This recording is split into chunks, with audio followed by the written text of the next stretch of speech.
Sean, good to see you. Thanks for coming on the show. Thank you, sir. I appreciate it. It's an honor and privilege. Well, we got the Sean thing in common at least. And you spell it the right. We spell it the right way. That's what I'm saying. I know. I say that all the time. Let me just say this at the outset.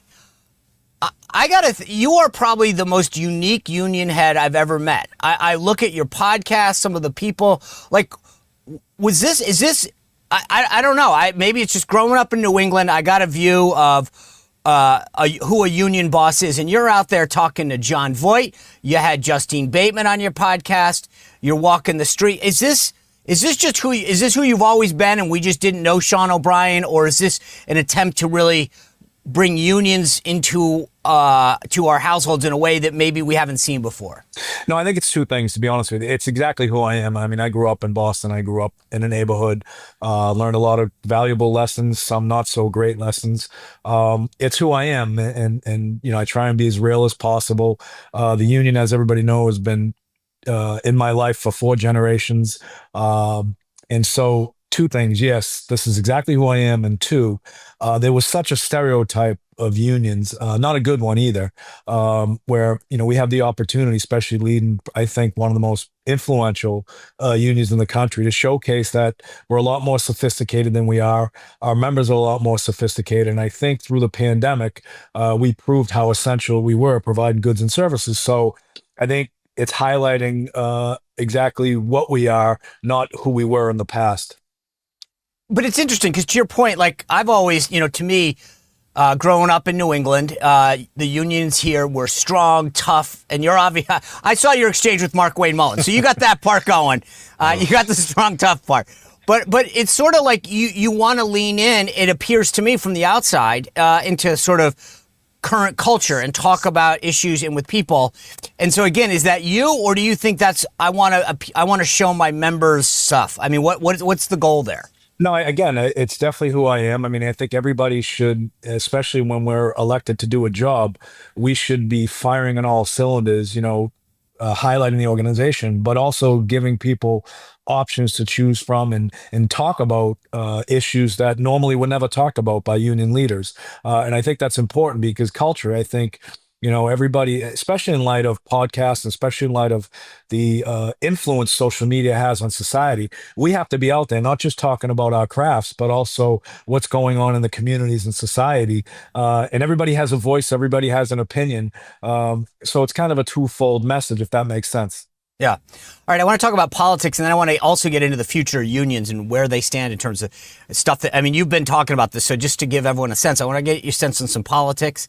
And then I want to talk about where unions fit in the world of AI and technology as we move forward. But currently, we just celebrated yesterday the 6-month anniversary, President Trump in office. You spoke at the RNC, first time a Teamster had done that, and I don't know, ever. And, broken the mold in terms of, I think, trying to reach out to both sides. Where do you think the Trump administration is 6 months in with respect to the issues that you and working men and women of the Teamsters care about? Well, he's definitely taken some criticism from a lot of other unions because, he's trying to do a smaller government, which is going to require layoffs. So he's taken some heat from there. But as far as the Teamsters union goes, he's been good with us. I mean, obviously, we went down and weighed in on the Secretary of Labor. We were able to lobby for her. Her dad's a retired Teamster. We've had some issues that come up that could have affected our members. We were able to go to the White House and go to his staff and talk to them and explain that, this would be detrimental. So we've done a lot of good work with him. The criticism is it's Trump, and every time, no matter what he does, good or bad, you've got the far left attacking him, you've got the far right attacking him. And look, the reality of it is he's made some great moves, I think, with the tariffs, especially trying to bring back industry. And people forget that a lot of these bad trade deals were made by Democrats that we all supported. And look, I'm all for bringing back work, bringing back industries to the United States from other countries and rewarding people and creating a real strong middle class. You've got places like Pennsylvania or Ohio that are thriving and thirsty for this type of work. And I think if these tariffs hold true, we're going to see 7 to 8 years from now a lot of industry return to the United States and providing jobs and opportunities for these people. I know Hollywood is committed. We've got 20,000 members. There's probably about 200,000 people that depend upon that industry. He's committed to taxing any production that shoots outside of the United States, which will further create more jobs, indirect jobs as well. So as far as that stuff goes, we're very supportive of that. And look, we could criticize any administration for anything they do, because is everybody going to be flawless? Absolutely not. It's funny though, because you've called balls and strikes.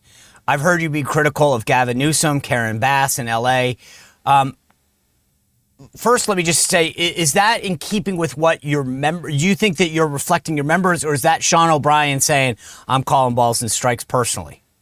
Well, I think I think it's Sean O'Brien definitely calling balls and strikes. Of course, our members are going to disagree, especially if they're in California and they like Gavin Newsom, they like the social priorities he put forth. But when you have wildfires running rampant and you didn't replace the infrastructure because you're trying to protect sea turtles and certain fish and people are losing their homes, then I think, balls and strikes are necessary.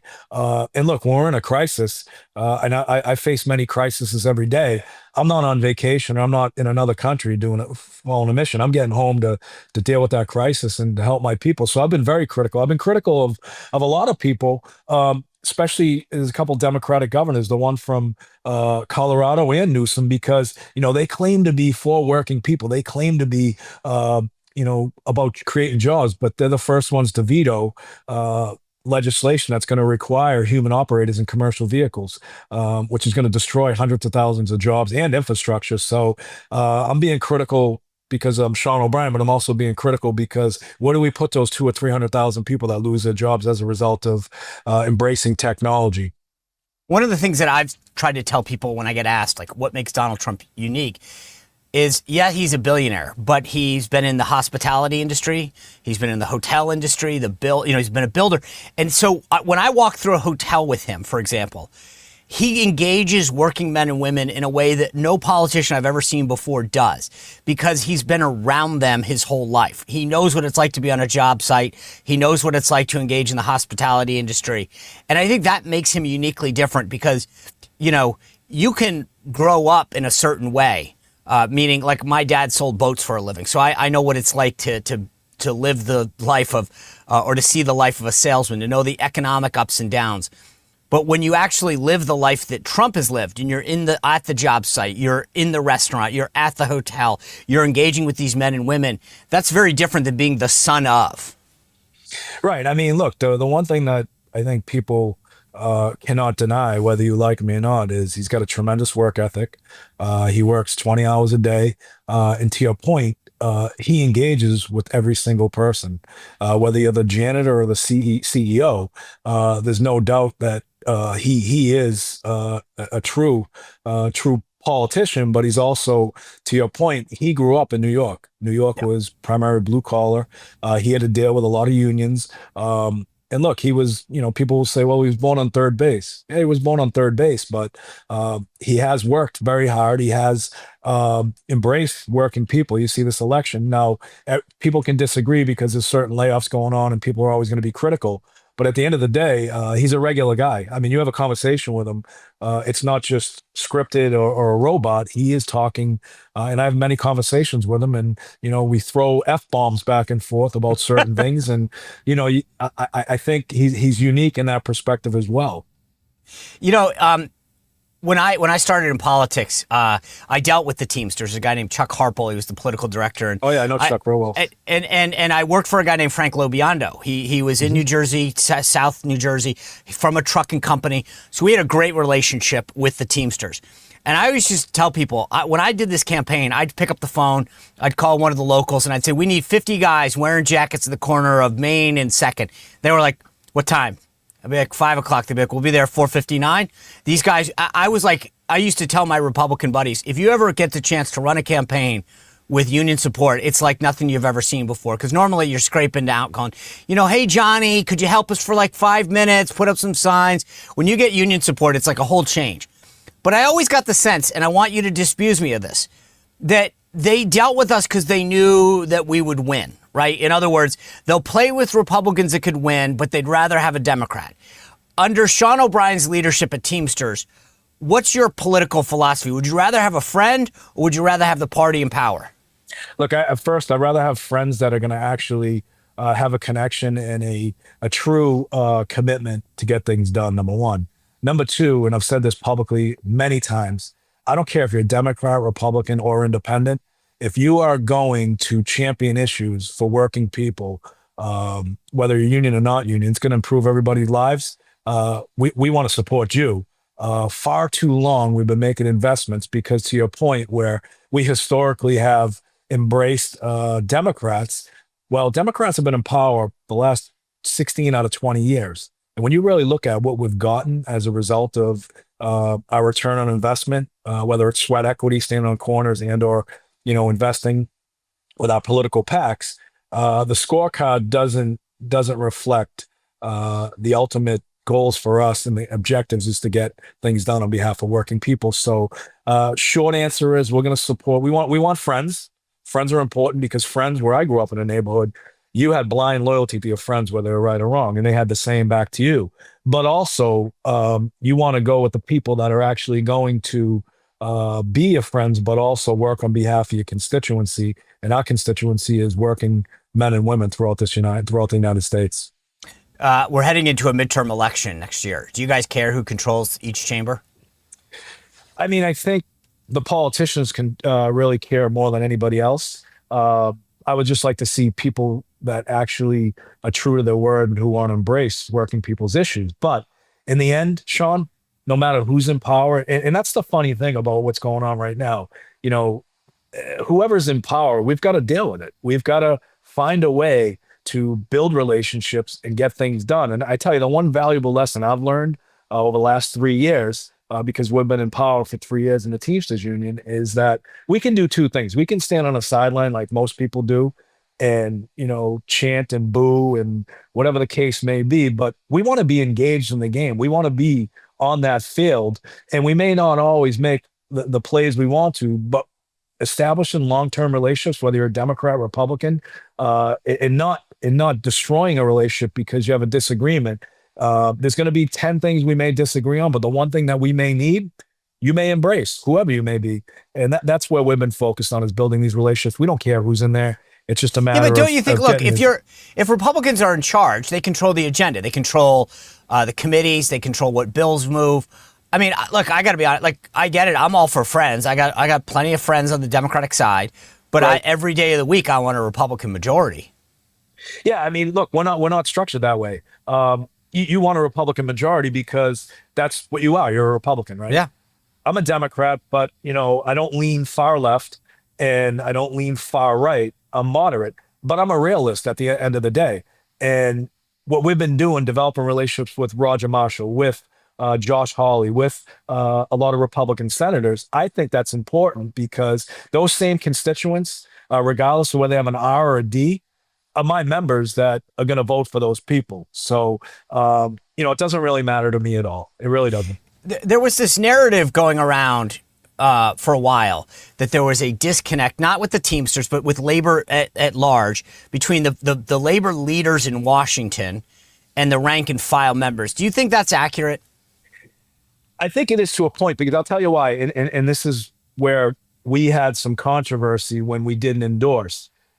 Everybody was endorsing. When I say everybody, majority of labor unions, international labor unions, endorsed Biden like January of 24 or whatever it was, right? And we said we can't endorse because we haven't talked to our members. We haven't polled our members. We want to know where they're at. So, and I have a lot of friends that are heads of international unions. And the one thing we did differently is we did significant polling, 3 polls. One, the most important one, was a QR code that went out to 1.3 million members of ours. And it came back 65% were voting Republican. And then we did a scientific poll using the Harris Waltz pollsters. And then the results were still consistent. So, do I know whether they talk to their members or not? I don't know that. All I can speak for is the Teamsters Union, 1.3 million members, and 65% of our members were voting Republican. Now, everybody said, well, why didn't you endorse Trump? Well, we still have 35% of our members that have a voice that wanted to endorse Democrats. And we're like, look, we've got to, as a general executive board, we've got to be transparent. And, the best thing for us is to stay out of this because we've got to serve both constituencies within our union. So, as you said, you're a Democrat. You grew up in Boston, which is sort of like it comes with your birth certificate. Yeah, pretty much. Yeah. Red Sox, Patriots, Democrat.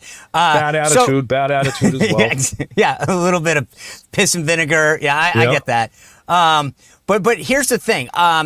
When you look at the landscape going forward right now, I do wonder how that plays out when it comes to you're a guy that I used to tell people I got in a car after the election. This Uber driver, he's got NPR. He tells me he lives in Bethesda and he's in an EV. And I go, oh, crap, this is not going to go well. And he starts telling me how much he's praising Steve Bannon. I'm like, what's going on in the world? Yeah. And so right now you got Sean O'Brien from Boston, longtime Teamster, 4 generations, Democrat by birth, and speaks at the RNC, doesn't get invited to the DNC. What is the view among Democratic leaders of where you stand with them? Well, there was definitely a ton of criticism. I mean, there's no doubt. Chuck Schumer's of the world. He's not. I'm not even on his radar screen. There's some vindictiveness, I believe. I mean, they had some DSA people make a hard run at me. What's DSA? Democratic Social Activists. Or Oh, whatever, wow. right? And and that's all well and good. I mean, we've got big shoulders, but my point, the good thing about when people get upset with you, especially the Democratic leaders, and I got a lot of friends that are Democrats as well that were like, hey, I don't even know why they're not asking you to speak at the DNC. Yeah. Because I would have gave the same exact speech that I gave at the RNC. But people can be upset. But I'll tell you what, when people are showing their true colors and attacking because of you standing up for the majority of your membership and you standing up and trying to get your message out there, but it wasn't the forum that the Democratic leadership wanted, then you know what? You got some soul searching to do, in my opinion. There's a reason why 65% of working men and women are not towing the Democratic line. And instead of pointing your finger at people like Sean O'Brien and other people, well, take a step back, look in the mirror and say, what can I be doing different as a Democratic leader that would make this shift in working people who we've had for the last 20 years? Why did we lose them? There's got to be a reason. It's not Sean O'Brien. It's not the Teamsters Union. It's what's going on. It's the attitude inside, the Senate and the House. So, look, they can be mad, but, the reality of it is, we're pretty valuable to society in the United States. They can be mad at me, but don't take it out on my members. Yeah, like I said, I've seen the value in a campaign, and if I were a Dem, I'd be careful. Do you think one of the other sort of observations that I have found is that there's a big difference between public unions and private unions? You represent men and women that are driving trucks, that are on the line every day, that are working for actual companies that have a bottom line. And then you got a lot of these public unions that represent public employees.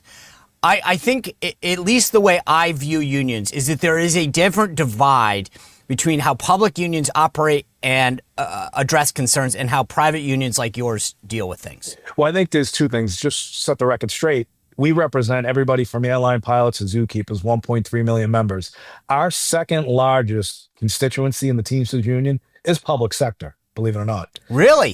Really, yes. And that's like what who? people don't. Like when you say represent, like is it people who drive a truck but for the government? No, it could be DPW workers, school administrators. We have school nurses. We have water treatment facilities. We've got a ton, probably close to like 130,000 public sector attorneys at the University of California. The majority of all those folks in the maintenance department, in the many different departments, are all Teamsters. So that's our second largest unit. But, to your point, there's a lot of, public sector unions out there that are a lot different than the Teamsters and, how we do business. A lot of public sector unions don't have the right to strike. In the private sector where we have the right to strike, it's very effective. It's a last resort, always. But, public employees are very important. But I think some of the narrative, especially in this election, coming from the Democrats, where they made this whole election a social justice platform, where the majority of our members were more concerned, and I think even in the public sector, of more money in their pockets. Inflation was creeping up.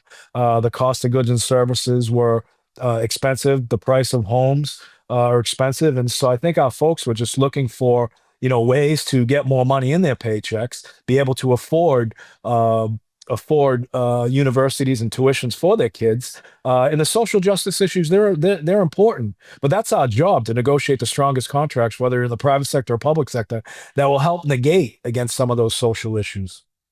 Yeah, I guess what I was getting at though, and I didn't. It's great that you learn these things when you have these conversations, but I feel like there's a different posture. I always feel like when I walk into somewhere in a government building and they go, oh well, they're union, so they're not doing anything. You guys are much more attuned, I think. Well, the private sector guys, I think, are much more attuned to market forces. They have to understand that like that company doesn't make a profit. You can't pay your worker a better wage, so you've got it. There's more of a balance, I think, in my opinion, on how private unions operate, because you need the company to succeed. Whereas in government, I always feel like the cop out is, well, what are they going to do? Close the, department? Right. Yeah, there's definitely a definite different distinction. I mean, when you're dealing with a private company, especially if they're public, right? You've got the problem is, well, when you're dealing with private companies, a lot of times they're more concerned about bottom line of their balance sheet and how Wall Street is going to view them. Yeah. Our job is to negotiate the strongest contract based upon what their earnings are. And it's a great opportunity for us because everything we know what companies are doing, we know how much they're making, we know what their stock prices are. So we have an advantage over what the public sector unions don't have. And you know what the funny part is? When you do a deep dive in a lot of these publicly traded companies, even in private equity as well, a lot of times most of their investments in their financing come from union pension funds, both public and private. So that's a lot more of the sophistication I was talking about earlier, where we've got tremendous leverage because of our members, because of the investments we make on behalf of investing pension fund money into a lot of these Fortune 500 companies. So it's a whole different dynamic. I mean, public sector is dependent upon what the budget is and what's allocated for them. But I'll say this, Sean, whatever the perception is of public sector workers, they're extremely important and valuable to communities, regardless of what people say. We've got a lot of talented people, a lot of talented members that are public sector employees. Yeah, and the one thing I'll say is I've worked in and out of government a lot during my life, and I agree. There's plenty of people I've met that I think are in it for the right reasons. Unfortunately, there's a lot of people that aren't. But I want to go to the big beautiful bill that passed. In an initial draft, there was an AI provision that would have put a moratorium on every state blocking AI automation over the next decade. You were very public in opposition to this. Can you explain to me what the concern of you, the Teamsters, and labor overall is to a provision like that? Well, I mean, look, the reality of it is AI is extremely, extremely scary.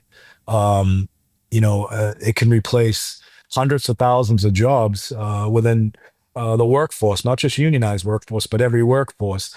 And if we're letting the federal government control what states do as far as regulations and not having a voice for the next 10 years, that's extremely disturbing and scary for us. Now, we know technology's coming.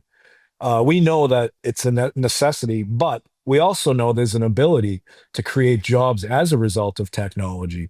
You see all these drones, you see this thirst for technology, but it has to be regulated by states. Each state's different. I mean, you look at California, Governor Newsom's bought and paid for by tech, right?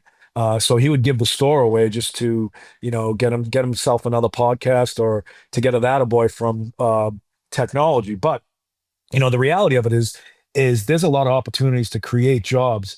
And if we didn't push back on that provision of the big, beautiful bill, then we would be more vulnerable than we already are. And we just got to continue to have these conversations with these politicians and these policymakers to find ways to create jobs. I'll give you a perfect example. In the grocery warehouse, where that's our third largest constituency in the union, everybody likes automated warehouses. But what we did is, we didn't embrace the automation, but we worked with the companies like at Kroger and different places where they're implementing it and found ways to create jobs as a result of this technology where, we're net zero on job losses in a lot of these situations where our members now are programming these robots. Our members are maintaining these robots. So again, it's just like anything else. If you want to sit in the sideline and create and complain about it, then you're not going to be getting anything fixed. If you're going to be in the game, pushing back, giving true testimonials to what actually can be done to serve both the implementation of technology, but also the preservation of good middle class jobs,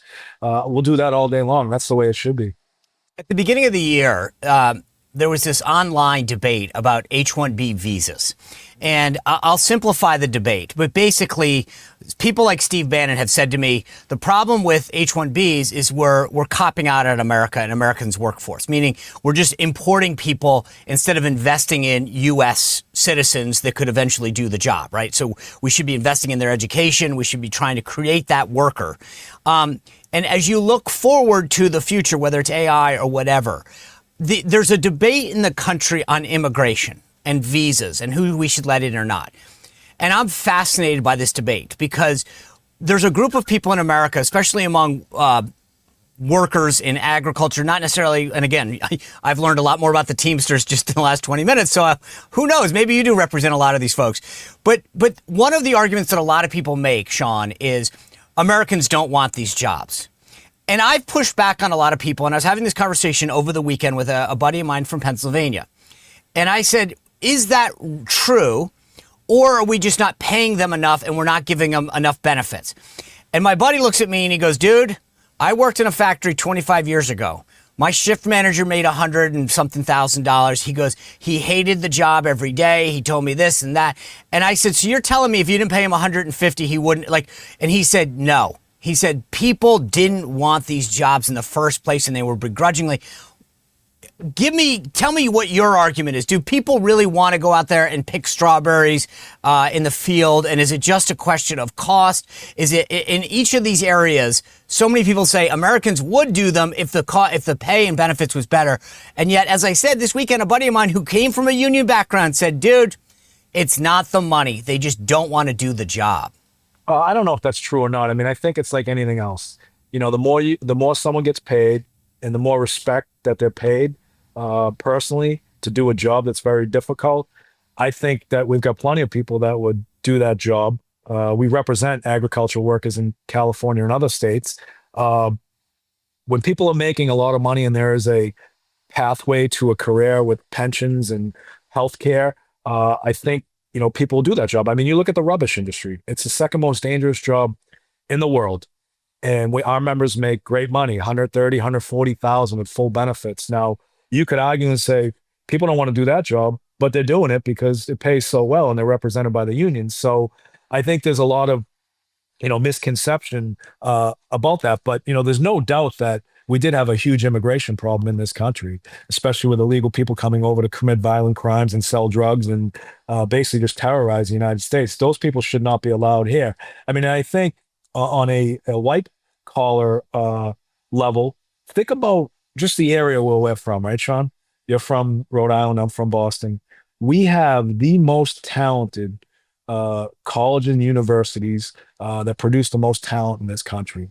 There's no reason why we shouldn't be utilizing a lot of those folks and embracing and encouraging them and making it a little bit easier for people to get into these colleges and universities. I mean, the criteria right now, if you're from Boston, you can't go to Boston College. They're not accepting anybody from Boston. By the way, if you're from Rhode Island, you have a hard time getting in too. Yeah, so it's insane. But there's a lot of talent in this country. And there's a lot of talent that, needs to be embraced, paid accordingly. And I think that would solve a lot of these problems. I mean, are there situations where HB visas are necessary? I guess. But, let's invest in the people that are already here first. So if you had to give, President Trump, they passed the big, beautiful bill. You guys won on your AI argument. What is it that if you could tell the White House, here are the three things that you should focus on now that you passed the big, beautiful bill, what would they be from your standpoint? Well, my standpoint would be focus on passing the Josh Hawley, Cory Booker bill the Bigger, Faster Labor Standards Contract, which is basically a version of the PRO Act with a kind of a more streamlined, which would allow workers to organize without any retribution, retaliation, to be mandates for an employer to sit down and negotiate. And then if you've come to impasse, there's a dispute resolution process, which will be binding arbitration. So I think that for working people is something that should be embraced by both Republicans and Democrats, and that should be atop of the agenda. And, just making certain that whatever we're doing, we're bringing industry back to this country. I think those are the two most important things: bring industry back and invest in trade schools, because not enough is being said about the folks that don't have the opportunity to go to college, don't have the opportunity to get, six-figure jobs. There should be an investment in trade schools where encouraging these kids to go to the trade schools and a path to a career, not just a path to a job. Yeah. Last thing I want to ask you is this. And I don't mean this to come off the wrong way, but I feel like one of the things, you talk about growing up. When I grew up in here, my dad would be like, go do this, this, and this. And if you see a problem, you fix it. Like, there has always been this view among some people, right or wrong, and this is why I want you to explain it, that when you get too many unions involved, it's, hey, sorry, my job is to put that light bulb in, not move that table. And people go, the problem with unions is you create bureaucracy, nothing gets done. When I grew up, my dad said, you see something on the ground, you pick it up. You see a thing there, a nail, hammer that needs to put that nail in, you go do it. There is a belief among some that when you bring the unions in, you create more bureaucracy. Fair or not? No, not fair at all. I mean, you look at the building trades, right? Building trades is a great organization. Everybody knows their jurisdiction. Everybody knows what their responsibilities are when they go on these projects. And it's a proven fact that projects are done on time, under budget for the most part. Jurisdictional disputes do happen, but they don't slow the job down. They don't weigh it down. There's a mechanism to resolve any of those jurisdictional problems. And one of the biggest things is project labor agreements. Project labor agreements are signed by unions before they do a project, which means it'll be 100% union. Everybody knows their role at that point in time. Everybody knows that the job, what needs to happen on that job. So that's a misconception. That's just some negativity being thrown out, probably most likely from, the non-union ABC building trades and all these anti-union far right people that don't care about working people. All they care about the bottom line of the balance sheet. But I'd debate that any day with anybody. All right. Well, I've seen you debate, and I'm not sure I'd want to have that with you. No. All right. Sean O'Brien, thanks for being with us. Go Sox. Sean, thank you so much. I appreciate you as well. Yvette. Thank you. Well, if you enjoyed this content, make sure to like this video, subscribe, and click the notification bell to get more.